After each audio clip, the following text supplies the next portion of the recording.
Emmanuel Macron et l'Union européenne accusent régulièrement la Russie de chasser la France d'Afrique. On peut aussi se demander si Emmanuel Macron n'est pas l'un des responsables de cette disparition. Du 24 au 29 mai, le président de la République du Congo, Félix Tshisekedi, a effectué une visite d'État en Chine de première importance.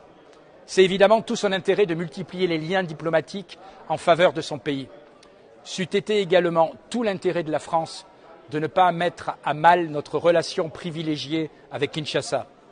Malheureusement, l'Union européenne et Emmanuel Macron multiplient les erreurs dans ce pays comme dans la majorité des pays d'Afrique. Souvenez-vous du déplacement du président de la République en mars dernier à Kinshasa.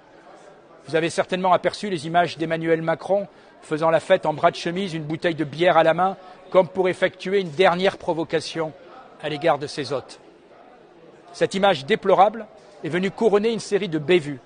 Emmanuel Macron a refusé de condamner fermement le soutien du Rwanda de Paul Kagame aux milices sanguinaires du M23 qui sèment le chaos et la mort dans la région du Kivu.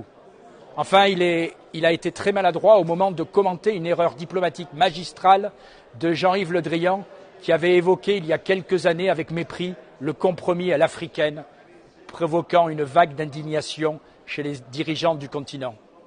L'Union européenne, si prompte à brandir les mécanismes de sanctions, continue de refuser à agir fermement contre le Rwanda. Alors que des élections sont prévues en décembre prochain à Kinshasa, il est urgent que la France et l'Union européenne ne soient pas rayées de la carte de la République démocratique du Congo. Il est urgent, avec cet État, comme avec les autres États africains, de reprendre un vrai dialogue en tenant compte de l'intérêt de chacun.